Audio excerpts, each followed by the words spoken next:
If you're trying to buy a home in New Haven County and wondering where your budget might give you some options, Meriden is worth taking a look at. But don't mistake more attainable prices for an easy market. Let's look at the numbers.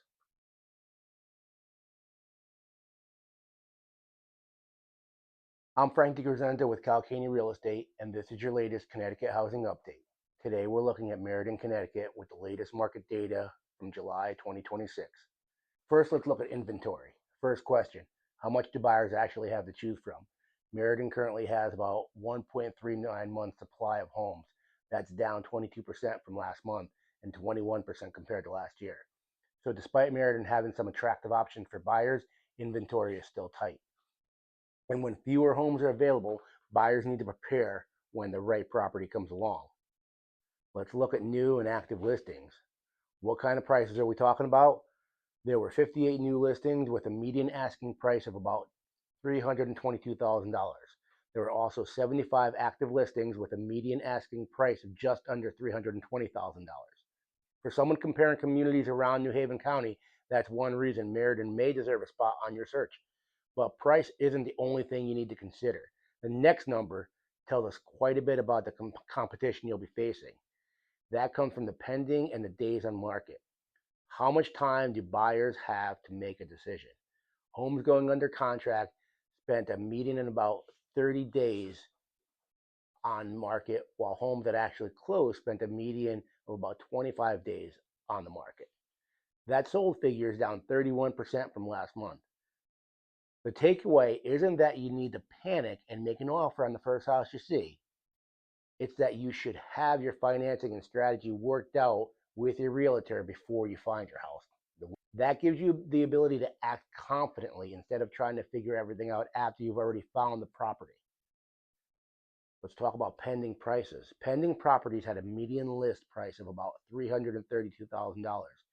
Again, we're seeing plenty of activity in that low to mid $300,000 range. For buyers, knowing that helps you set realistic expectations before you even start looking. Let's look at what buyers are actually paying. The median sold price reached $350,000.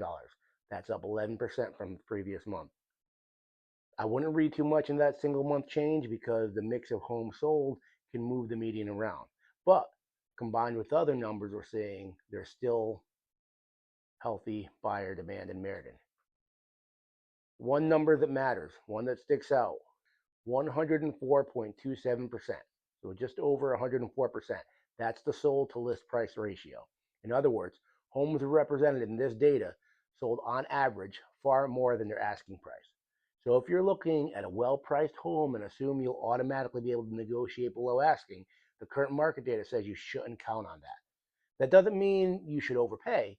It means you need to understand the value of the individual property and to structure your offer accordingly. This is where working with a good realtor will definitely help you out. And if you're a Meriden homeowner thinking about selling, obviously that number should get your attention too. What is the market takeaway from all of this? The market takeaway for someone considering Meriden, there are homes coming onto the market in a price range that may make Meriden worth considering if you're searching around New Haven County. For buyers are still competing for desirable properties. You don't need to rush in blindly. You do need to be prepared. Know your budget, have your financing ready, understand the property you're buying, and have a plan for what you'll do if there's competition.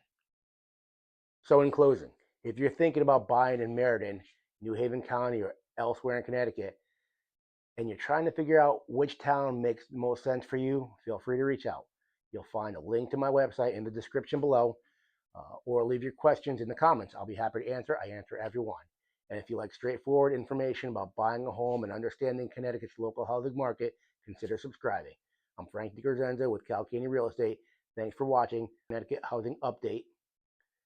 Additionally, later this week, I'm going to have a video of 7 things to know before moving to Meriden. Come back and check that out.